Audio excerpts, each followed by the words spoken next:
The cold November wind whipped through Madison Square as Abigail Parker rushed her son Jake across the busy intersection. Her weathered sneakers slapped against the wet pavement, a sharp contrast to the gleaming black Aston Martin that purred to a stop at the traffic light beside them. "Mom, look, it's the car man," Jake pointed excitedly, his blue mittens flapping in the air. Abigail tugged his arm gently. "Honey, it's not polite to point." She quickened their pace, the double shift at Rosetta's Italian bistro weighing on her tired legs. Single motherhood at 28 wasn't what she had planned, but Jake's father had walked out when she was 7 months pregnant, leaving nothing but a hastily scribbled note and empty promises. "But Mom, that's the man I always see," Jake insisted, his 6-year-old face lighting up with excitement. "The one with the fancy car who goes into the big glass building." Abigail glanced back briefly, catching a glimpse of the driver, a sharp-jawed man in an impeccably tailored suit, his attention fixed on his phone. Nathan Reed, CEO of Reed Innovations. Everyone in Manhattan knew who he was, the 35-year-old tech mogul whose face graced business magazines and whose name dominated financial news. His company headquarters towered over Parkside Elementary, where Jake attended first grade. "Come on, buddy. We're going to be late for your drop-off," Abigail said, hoisting her waitress uniform higher in her tote bag. Mrs. Wilson from apartment 4B could only watch Jake for so long before her own shift started. 2 blocks later, Jake was safely delivered to his classroom, and Abigail was sprinting toward Rosetta's, her breath forming small clouds in the chilly air. The restaurant, an upscale Italian establishment nestled between a law firm and a boutique clothing store, catered to Manhattan's elite. It was a world away from the cramped one-bedroom apartment she shared with Jake, in a building with perpetually broken elevators. "You're cutting it close, Abby," Marcus, the head waiter, remarked as she rushed through the back entrance. "Sorry, Jake was extra chatty this morning," she replied, tying her apron with practiced efficiency. Her fingers moved automatically, tucking her chestnut hair into a neat bun as she scanned the reservation list. Her heart sank when she spotted Reed Table 7, penciled in for lunch. Nathan Reed was a regular at Rosetta's, known for his exacting standards and generous, if impersonal, tips.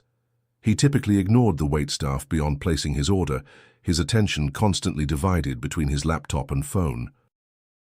Abigail had served him countless times, yet she doubted he could pick her out of a lineup. The lunch rush hit with its usual intensity, and Abigail moved between tables with graceful efficiency, balancing plates and managing demands with the diplomacy that had earned her the coveted Friday and Saturday night shifts. When Nathan Reed arrived at precisely 1:15 p.m., she was assigned to his table. "Good afternoon, Mr. Reed." "Welcome back to Rosetta's," she greeted, setting down the sparkling water he always ordered without asking. He barely looked up, merely nodding in acknowledgement. "The usual, please." "Seared scallops with the side salad. Dressing on the side," she confirmed, noting how the sunlight from the window caught the silver in his otherwise dark hair. Despite his reputation for coldness, there was something compelling about his focused intensity. The hours ticked by, and as the afternoon lull settled over the restaurant, Abigail began her side work, folding napkins while mentally calculating how many extra shifts she would need to cover Jake's upcoming school field trip. She was so absorbed in her thoughts that she didn't notice Nathan Reed still sitting at his table, now staring pensively out the window. When she approached to offer a coffee refill, he surprised her by actually looking at her, really looking at her, for perhaps the first time. "Do you have children?" he asked abruptly. The question caught her off guard. Yes, a son. He's 6. Nathan nodded, something unreadable crossing his face. "I thought I recognized you. Your son attends Parkside Elementary, doesn't he? I've seen you two crossing Madison Square in the mornings." Abigail blinked in surprise. "Yes, that's right." He seemed about to say something else when his phone buzzed. The moment shattered as he answered it, his voice shifting into the clipped, authoritative tone she recognized from hearing him dictate business terms to associates over lunch. The rest of her shift passed uneventfully, though she found herself glancing at table 7 more often than necessary until Nathan finally left, leaving his usual generous tip. She pushed the strange interaction from her mind as she collected Jake from after-school care, listening to his animated stories about his day. That evening, as Jake spread his drawings across their small kitchen table, Abigail prepared a simple dinner of mac and cheese, his favorite.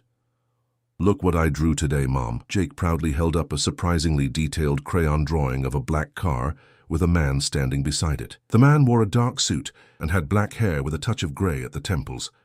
That's beautiful, honey, she said, leaning closer. Who is it? It's the car man. Mr. Reed. Miss Collins had us draw someone we see in our neighborhood, Jake explained, pointing to the tall building he'd drawn in the background. That's his building where he works. I see him every day from the playground. Abigail felt a strange flutter in her stomach. It's really good, Jake.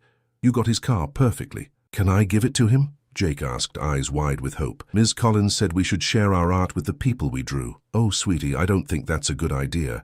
Mr. Reed is a very busy and important man, Abigail said gently, not wanting to crush his enthusiasm, but knowing how unlikely it was that Nathan Reed would care about a child's drawing. Jake's face fell, but only momentarily. Okay, maybe I'll just put it in his car sometime. I know which one is his, Abigail laughed, ruffling his hair. Let's not do that, that would be trespassing. The next morning, disaster struck. Mrs. Wilson called with a fever, unable to watch Jake after school.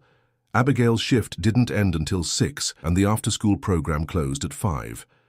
Panic rising, she called every contact in her phone, but no one was available on such short notice. With no other options, she called Marcus, her voice tight with anxiety. I have a childcare emergency. Is there any way I could leave at 4:30 today? I'll come in early tomorrow to make up the time. Marcus's hesitation spoke volumes. Abby, you know Fridays are our busiest day, and the Reeds have their weekly business dinner scheduled tonight. Abigail closed her eyes, desperation washing over her. Please, Marcus, I've never asked before. After a long pause, he relented. Just this once, Abby, and you'll need to find someone to cover your tables. Relief flooded through her. Thank you. I'll figure it out. The day was chaotic from the moment they arrived at school. In his rush, Jake forgot his backpack in the apartment, meaning Abigail would need to run home during her break to retrieve it. As they hurried across Madison Square once again, the familiar black Aston Martin pulled up beside them. The window rolled down, revealing Nathan Reed's face.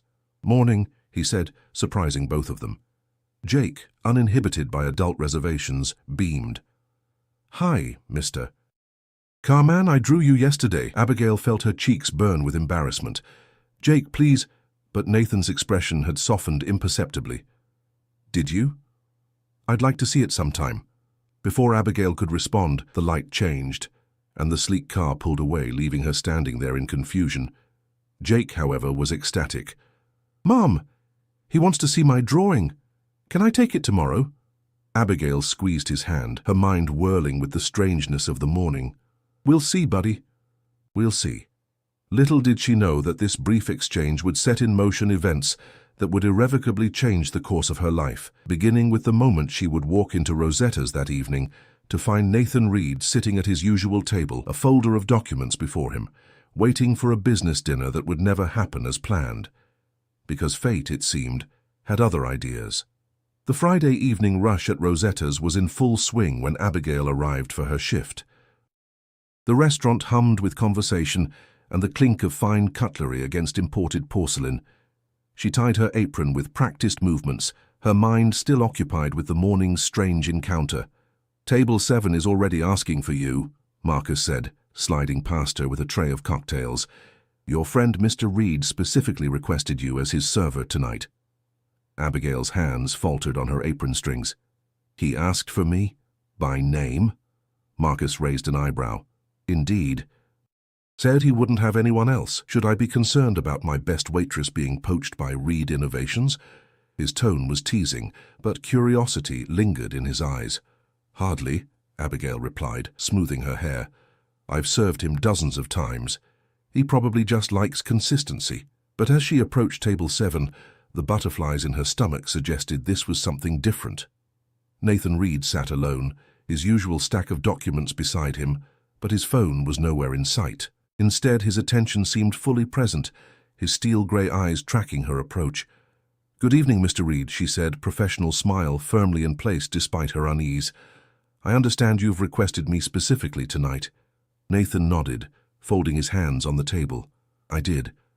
I hope that's not an inconvenience. Not at all. It's my job. she replied, poised with her notepad. Will your associates be joining you this evening? They've been delayed. Traffic from JFK. He glanced at his watch. We have some time. I wanted to apologize for this morning. I didn't mean to put you on the spot with your son. Abigail blinked, caught off guard by his directness. There's no need to apologize, Mr. Reed. Jake is enthusiastic. He's been fascinated by your car for months. A hint of a smile touched Nathan's lips. Just the car? Well, he calls you the car man, so I think the two are inseparable in his mind, she admitted, surprised to find herself relaxing slightly. And what does his mother call me? Nathan asked, his gaze steady on her face. The question caught her completely off guard. Mr. Reed. Or sir, she answered, feeling her professional mask slipping. Is there something specific you'd prefer? Nathan would be a start, he said, then gestured to the chair across from him. Would you sit for a moment? Unless you're too busy. Abigail glanced around nervously. Sitting with customers was absolutely against protocol, but Marcus was in the back, and her other tables were momentarily settled. Curiosity won out. She perched cautiously on the edge of the chair. I won't keep you long, Nathan said, reaching for the folder beside him. I was intrigued by what your son said this morning, about the drawing. Children and their imaginations, Abigail said with an apologetic smile. He's been working on his art. His teacher encourages them to draw people from their community. Nathan pulled a business card from his pocket and slid it across the table. I'd genuinely like to see it. I know it sounds strange, but... He paused, something vulnerable flickering across his typically composed features. My nephew is about your son's age. I don't get to see him often. My sister lives in California, but I've been trying to connect better, understand children more. The admission was so unexpected that Abigail found herself momentarily speechless. The Nathan Reed of business magazines and financial news segments didn't seem like a man concerned with connecting to 6-year-olds. That's thoughtful of you, she finally managed, taking the card reflexively. My personal number is on the back, he continued. If you're comfortable with it, I'd like to see the drawing. Maybe you could text me a photo. Before Abigail could respond, her phone buzzed in her apron pocket. She pulled it out, alarm rising as she saw the school's number on the screen.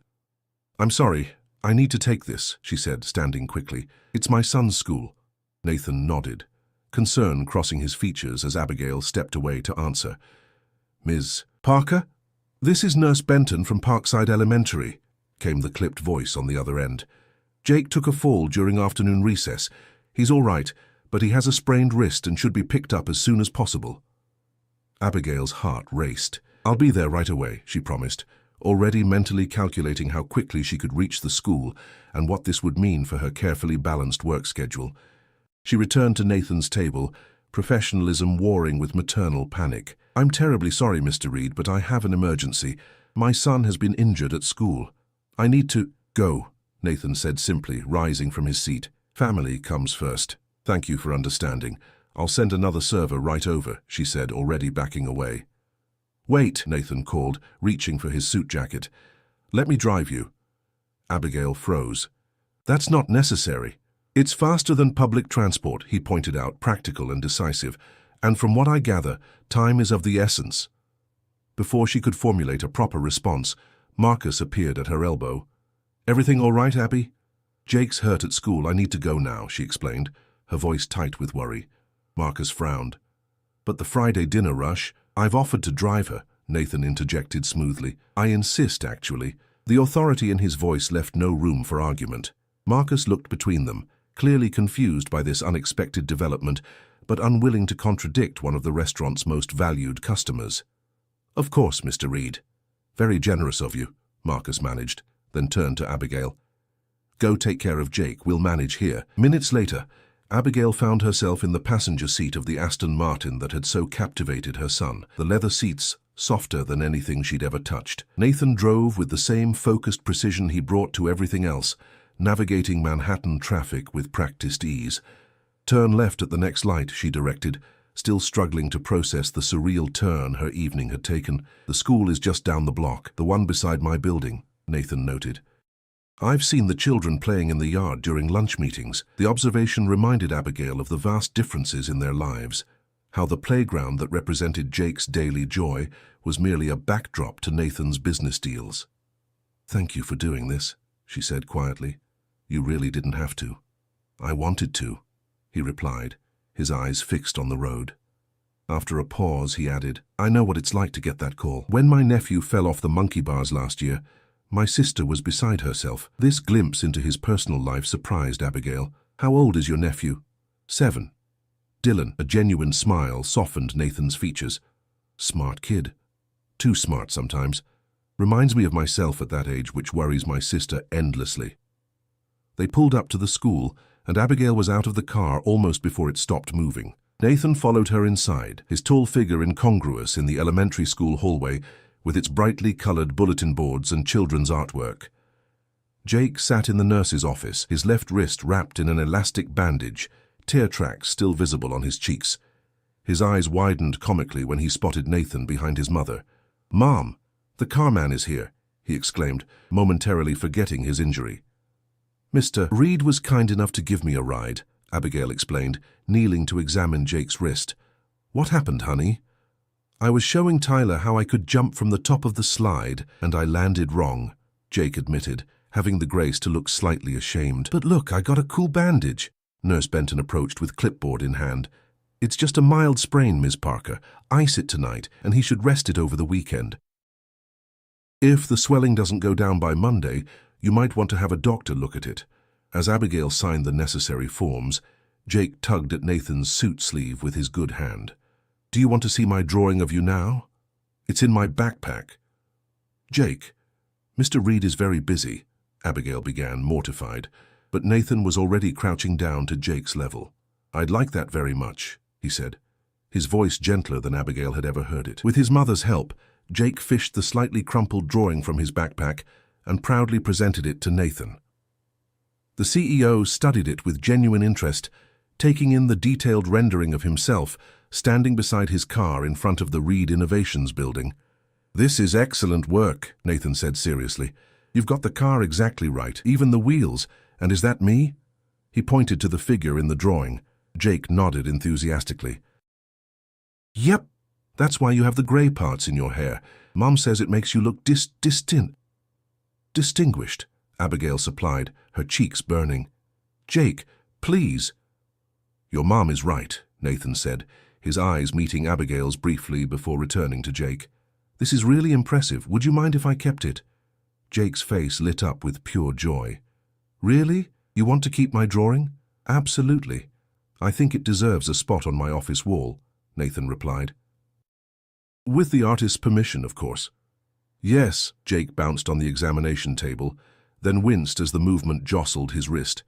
As they walked out to the car, Jake chattering excitedly about his artwork and his classroom and anything else that crossed his mind, Abigail found herself studying Nathan Reed with new eyes. The ruthless businessman of magazine covers was nowhere to be seen in the man who listened patiently to her son's rambling stories, asking thoughtful questions and treating Jake's responses with genuine interest. In the car, Jake fell into an exhausted sleep within minutes, the day's excitement and injury catching up with him. In the sudden quiet, Abigail turned to Nathan. "Thank you," she said softly, "for everything. The ride, being kind to Jake, showing interest in his art." "I meant what I said about the drawing," Nathan replied, his voice equally low. "It's quite good for his age, and—" He hesitated, something uncharacteristically uncertain in his expression. "I'd like to make it up to you both. The inconvenience today, I mean." Abigail tensed slightly. "That's really not necessary." "Perhaps not necessary," he conceded. "But I'd like to all the same. Would you and Jake join me for brunch on Sunday? There's a place in Brooklyn that does excellent pancakes. Dylan raves about them whenever he visits." The invitation hung in the air between them, weighted with implications Abigail wasn't sure she was ready to consider. Nathan Reed lived in a world so far removed from her own that the idea of deliberately crossing that boundary seemed foolish at best, dangerous at worst.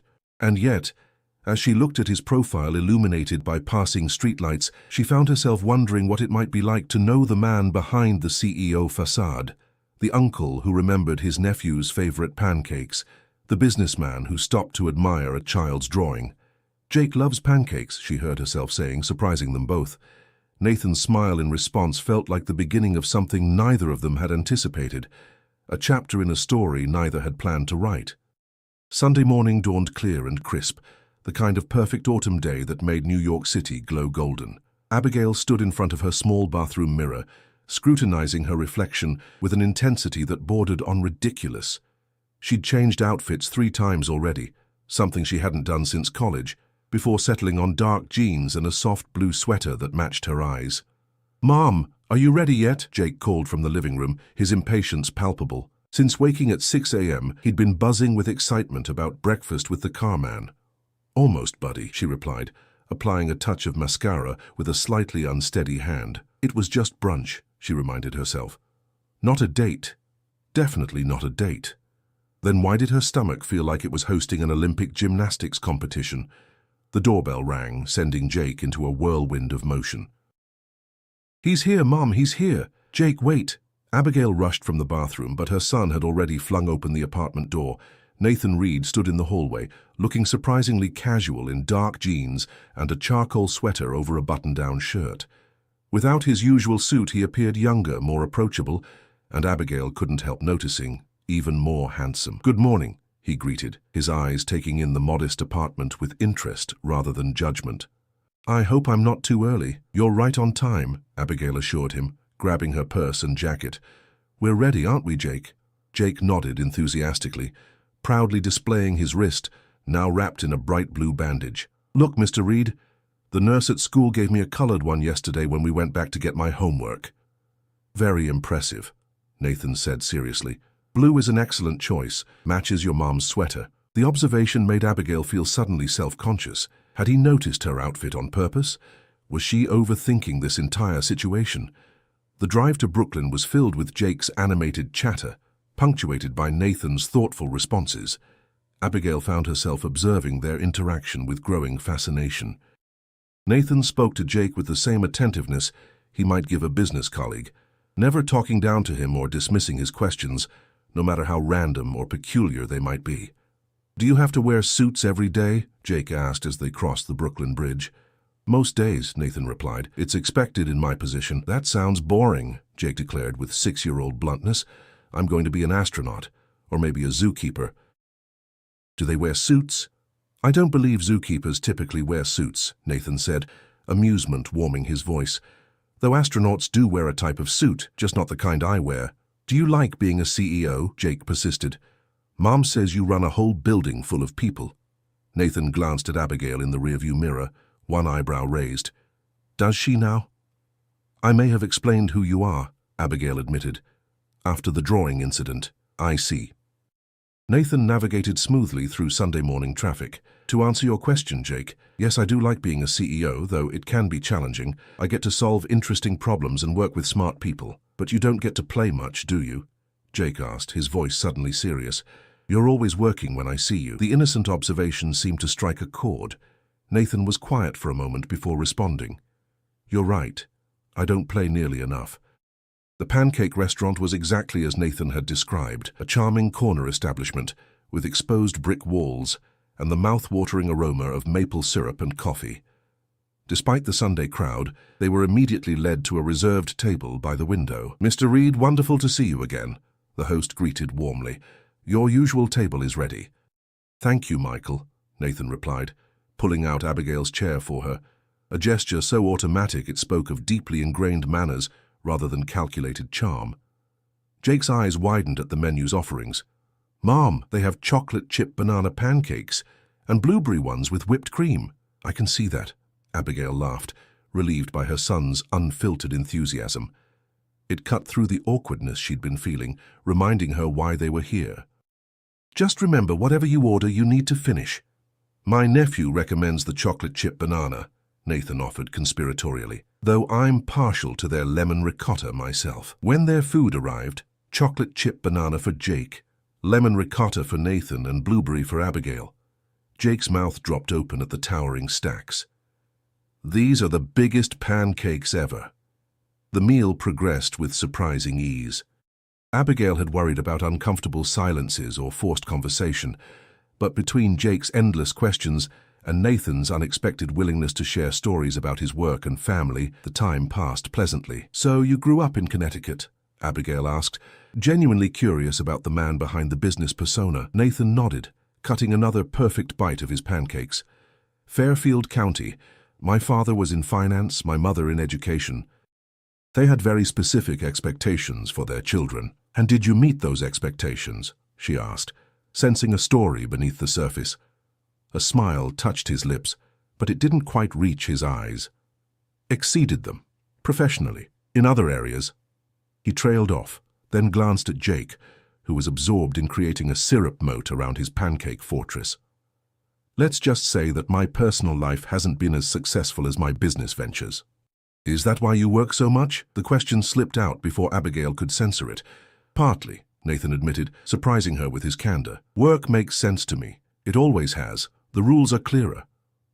Abigail understood that sentiment more than he might realize. After Jake's father left, she'd thrown herself into working and parenting with single-minded focus.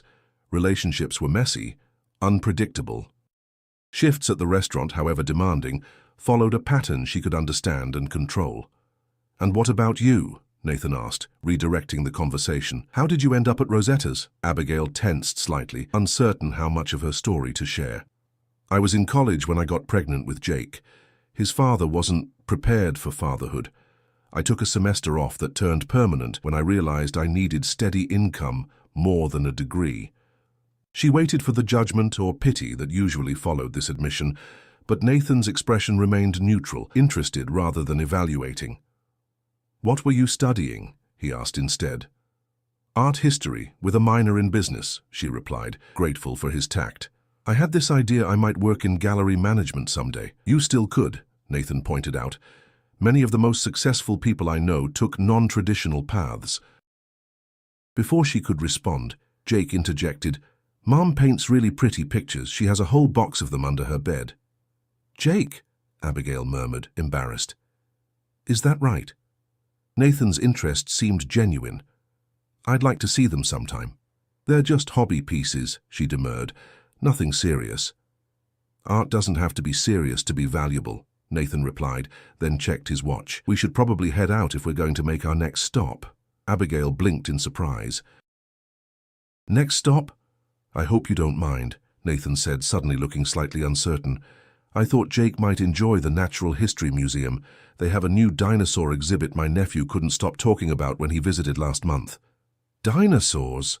Jake's head shot up, pancake fortress forgotten. "Real ones?" "Real fossils," Nathan confirmed. "If that's all right with your mother, of course." All eyes turned to Abigail, who found herself momentarily speechless. The thoughtfulness of the gesture, remembering what might interest a 6-year-old boy, caught her completely off guard. "You don't have to do this," she said quietly. "I know," Nathan replied simply. "I want to." The museum was crowded with Sunday visitors, but Nathan led them confidently through the throngs, seeming to know exactly where they were going. Jake's hand was firmly clasped in Abigail's as they moved through the cavernous halls, his head swiveling constantly to take in the dioramas and displays. "How did you know your way around so well?" Abigail asked as Nathan guided them to the new exhibit without hesitation. "I practically lived here as a kid," he admitted, a nostalgic smile softening his features. "Whenever I could escape my father's expectations for a few hours, this is where I'd come. The dinosaurs were always my favorite." The image of a young Nathan Reed hiding among prehistoric creatures to avoid parental pressure added another unexpected layer to the man she was gradually getting to know. "Look, Mom!" Jake's voice echoed through the hall as they entered the dinosaur exhibition. He pointed at an enormous skeleton dominating the center of the room. "It's bigger than our whole apartment." For the next hour, they wandered among the exhibits, Jake's enthusiasm infectious. Even Nathan seemed to shed years as he explained the differences between carnivores and herbivores, pointing out fascinating details about each specimen. Abigail found herself watching the two of them with a strange tightness in her chest, seeing her son so animated, so engaged with a male figure who treated him with genuine interest and respect. It was while Jake was pressed against the glass of a velociraptor display that Nathan's phone buzzed. He glanced at it, his expression instantly transforming from relaxed to focused. "I'm sorry," he said, already typing a response. There's a situation at work I need to address. On a Sunday? Abigail couldn't help asking. The markets in Asia are opening, he explained, slipping the phone back into his pocket. I have a deal finalizing in Tokyo that's hitting some unexpected complications. Abigail nodded, the magical bubble of their day together suddenly punctured by reality. We understand. Thank you for brunch and the museum. It was very kind of you. I need to go to the office, Nathan said, his tone apologetic but firm. But I'd like you both to come with me if you're willing. It shouldn't take long to sort out, and then perhaps we could continue our day. The view from my office is quite something. Jake might enjoy it. The invitation surprised her. Reed Innovations' headquarters was Nathan's domain. Bringing them there represented a crossing of boundaries she hadn't anticipated. Please, Mom, Jake pleaded, clearly enchanted by the idea of seeing the inside of the big glass building he'd observed from his school playground. Against her better judgment, Abigail found herself nodding. All right, but we won't intrude on your work. 20 minutes later, they were riding the express elevator to the top floor of Reed Innovations. Jake's face was pressed against the glass wall of the elevator, watching Manhattan fall away beneath them. This is the coolest elevator ever, he declared, his breath fogging the glass. When the doors opened directly into the executive suite, Abigail suddenly felt painfully out of place in her casual Sunday attire.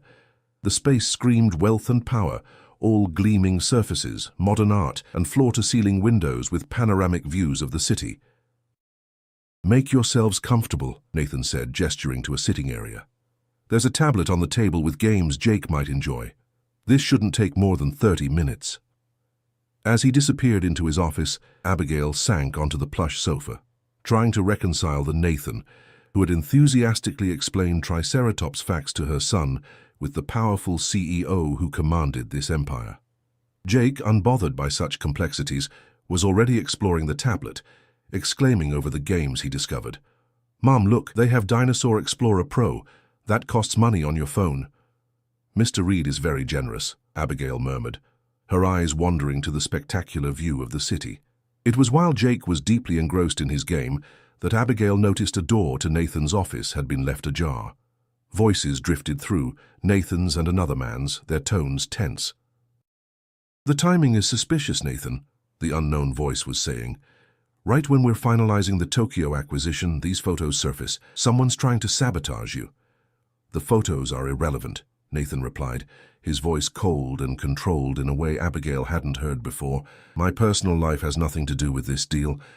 When it's plastered all over the financial blogs that Reed Innovations' CEO is cozying up to a waitress and her kid, investors ask questions, the other man argued. They wonder if you're distracted, making emotional decisions. Abigail froze, her blood turning to ice in her veins. That's enough, David. Nathan's voice had dropped dangerously low. My private life is my own business. Handle the Tokyo situation without bringing Miss Parker or her son into it. I'm just saying the timing is interesting. You've never shown interest in single mothers before. Are you sure this isn't some kind of setup? These things happen to men in your position. Abigail had heard enough. Quietly, she stood and collected Jake's belongings, her hands trembling slightly. Jake, honey, we need to go, she whispered. But Mr. Reed said, now Jake, she insisted, taking the tablet from his reluctant hands and placing it on the table. As they stepped back into the elevator, Abigail caught a glimpse of her reflection in the polished doors, her face pale, eyes wide with humiliation. The doors were just closing when Nathan emerged from his office, his expression changing from confusion to alarm as he spotted them leaving. Abigail, wait, he called, but the elevator was already descending, carrying them away from the world she should have known better than to enter. The November rain fell in sheets, matching Abigail's mood as she maneuvered through the Monday morning rush at Rosetta's. 3 days had passed since their hasty exit from Reed Innovations, 3 days of ignoring the 6 missed calls and 4 text messages from Nathan that had accumulated on her phone. She'd read them all, of course, each one more apologetic than the last, but she couldn't bring herself to respond. Order up for table 12, Marcus called, sliding a plate of eggs Benedict toward her. Thanks, she murmured, balancing it expertly on her arm as she collected a cappuccino from the barista station. Still no word from your CEO, friend? Marcus asked, his voice carefully neutral. The story of their Sunday excursion, minus the humiliating ending, had become necessary to explain Jake's excited chatter about Mr. Reed's dinosaur adventure to Mrs. Wilson. "He's not my friend," Abigail replied tersely, "and I'd prefer not to discuss it." The truth was she couldn't stop replaying the conversation she'd overheard, the cold assessment of her as a waitress and her kid, the implication that she might be trying to manipulate Nathan for his money or position. It had crystallized every fear she'd had about crossing the social divide between them. What stung most was the realization that she'd begun to care. Somewhere between the pancakes and the dinosaur exhibit, she'd started to see Nathan Reed as a person, rather than just the car man or the wealthy CEO who frequented her restaurant.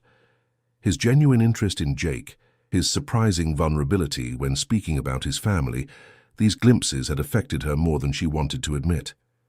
"He's been calling the restaurant too," Marcus added, interrupting her thoughts. "Twice yesterday. Asked if you were working." Abigail nearly dropped the cappuccino. "You didn't tell him my schedule, did you?" "Of course not," Marcus assured her. "But Abby," he sounded concerned, not like a man with bad intentions. "You don't understand," she said, shaking her head. "Men like him live in a different world. Whatever he thought he was doing with us was just, I don't know, some kind of charitable experiment, a distraction." The words felt bitter on her tongue, especially when she remembered the way Nathan's eyes had crinkled at the corners when Jake made him laugh, or how carefully he'd explained the museum exhibits. Had it all been an act? Or worse, had it been genuine interest tainted by an unbridgeable social gulf? The day dragged on, rain continuing to pound against the restaurant windows as if determined to wash away all memory of Sunday's golden sunshine. By mid-afternoon, Abigail's feet ached and her smile felt permanently plastered on her face, professional, distant, revealing nothing of the confusion beneath. She was clearing a foretop near the window when a sleek black umbrella appeared outside, followed by the unmistakable figure of Nathan Reed. Abigail froze, plates balanced precariously in her hands, as he spotted her through the glass. Their eyes locked for a moment before she deliberately turned away, continuing to the kitchen as if she hadn't seen him. "He's here," she told Marcus, her voice tight. "If he asks for me, I'm on break." Marcus gave her a long look. "Running away doesn't solve anything, Abby." "I'm not running away," she insisted. "I'm protecting myself and my son from getting hurt by someone whose world we can never truly be part of." She retreated to the employee break room, sinking onto the worn couch with a shaky exhale. Through the small window, she could see the steady stream of rain turning the city into a blur of grey. 5 minutes passed, then 10. Just as she was considering it safe to return to the floor, the break room door opened. Nathan stood in the doorway, his normally immaculate suit slightly damp at the shoulders, his expression a mixture of determination and uncertainty. "You can't be back here," Abigail said immediately, standing. "This area is for staff only." "Marcus made an exception," Nathan replied, remaining by the door as if giving her space to flee if she chose. "I needed to speak with you." "There's nothing to say," she countered, crossing her arms protectively across her chest. "I heard enough on Sunday." Nathan's jaw tightened. "What you overheard was David being an idiot. Those weren't my words or my thoughts." "But they were true, weren't they?" Abigail challenged. "I am just a waitress. Jake is just a kid from a single-parent household. We're not part of your world, and pretending otherwise was misguided." "Is that what you think this was?" Nathan asked, his voice suddenly quiet. "Some kind of social experiment? Or worse, that I was using you both for some ulterior purpose?" When Abigail didn't answer, he continued, taking a step closer.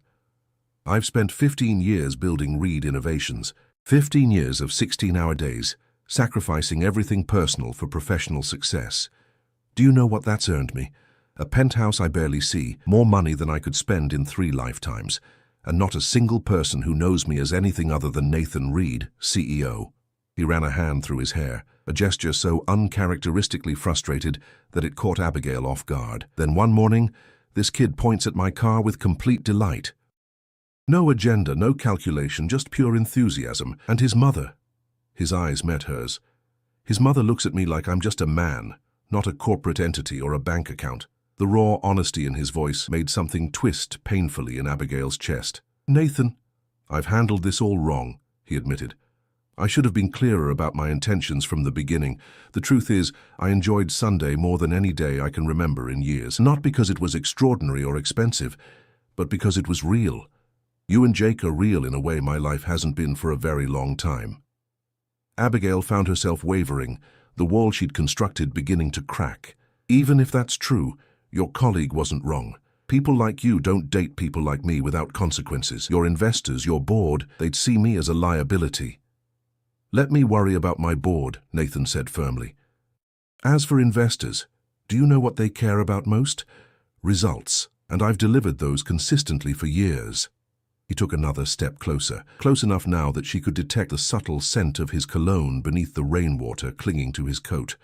"The real question is whether you're willing to give this, whatever it might be, a chance to develop naturally, without assumptions about what is or isn't possible." Before Abigail could respond, her phone buzzed with a text message.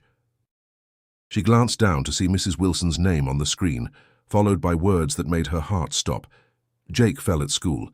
They're taking him to Manhattan General. Meeting them there now." "What is it?" Nathan asked, instantly alert to her change in expression. "Jake," she whispered, already reaching for her jacket. "He's hurt. They're taking him to the hospital." Without hesitation, Nathan took her elbow, guiding her toward the door. "My car's outside. We'll get there faster than an ambulance in this traffic." For once, Abigail didn't argue. Marcus barely had time to register her rushed explanation before they were out the door, racing through the rain to the waiting Aston Martin. The drive to Manhattan General was a blur of windshield wipers, honking horns, and Abigail's racing thoughts.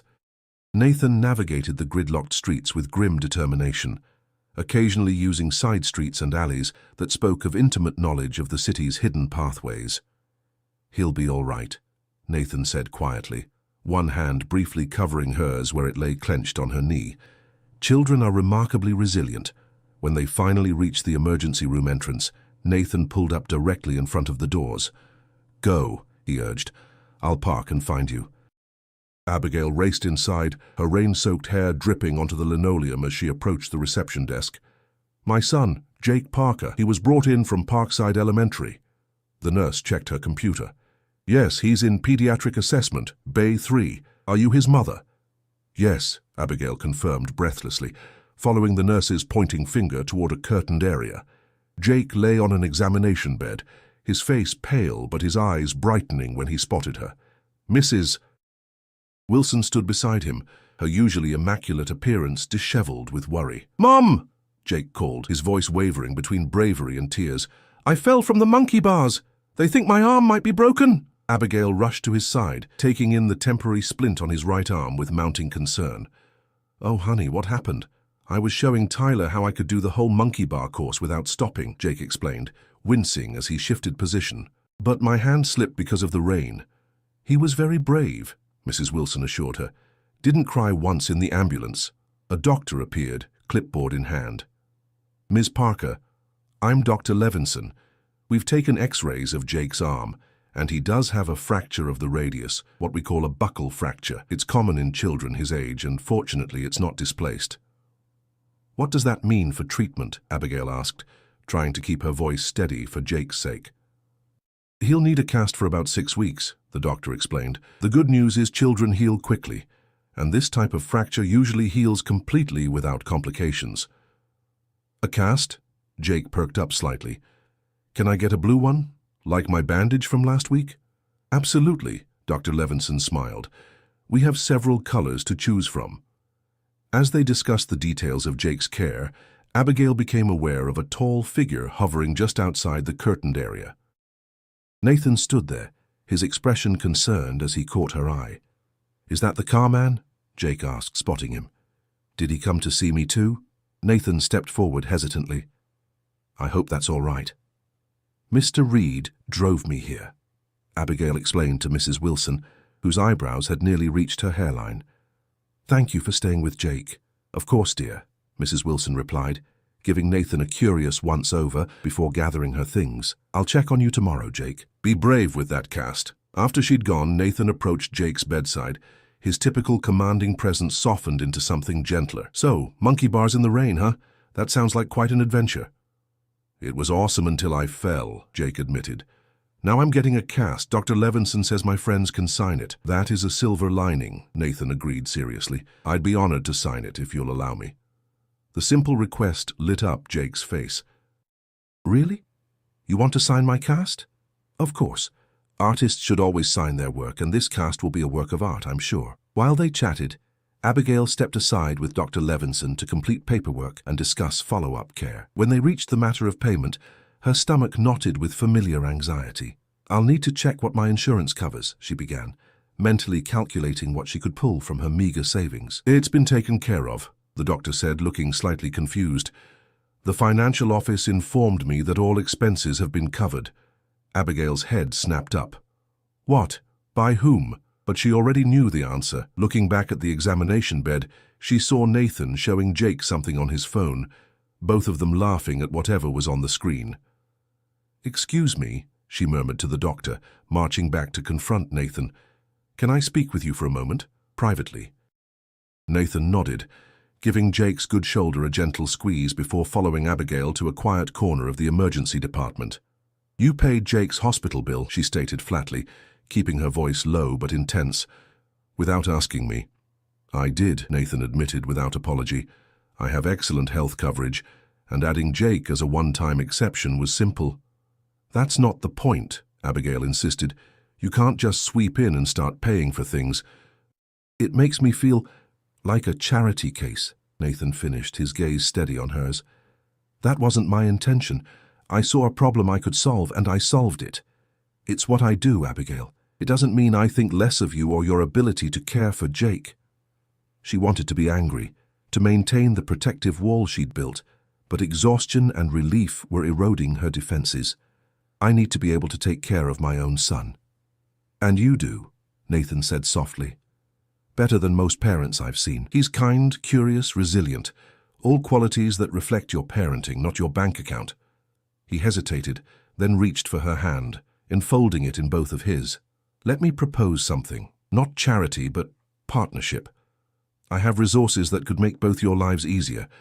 You have something I've been missing without even realizing it. Authenticity, perspective, joy in simple things. What are you saying? Abigail asked, her voice barely above a whisper.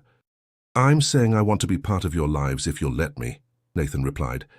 The carefully controlled CEO nowhere in evidence as vulnerability shone in his eyes, not as a benefactor or a car man, but as someone who cares deeply about both of you. Before she could respond, a nurse approached to inform them that Jake was ready for his cast. They returned to find him excitedly examining color swatches, finally selecting a vibrant blue that he declared was exactly like Mr. Reed's eyes. The casting process took nearly an hour, during which Nathan never left their side, entertaining Jake with stories about his own childhood mishaps and keeping Abigail supplied with much-needed coffee from the hospital cafeteria. When they finally exited the hospital, the rain had stopped, leaving the city washed clean and glistening in the late afternoon light. Jake, drowsy from pain medication, but proudly displaying his new blue cast, leaned heavily against Abigail's side. I think someone needs dinner and an early bedtime, she observed, brushing his hair back from his forehead. I could have my driver take you both home, Nathan offered, his car appearing as if summoned by thought alone. Or? Abigail prompted when he hesitated. Or I could make you both dinner at my place, he suggested. It's closer than your apartment, and Jake could rest comfortably. I make a mean mac and cheese. Dylan approved. The invitation hung between them, weighted with possibility.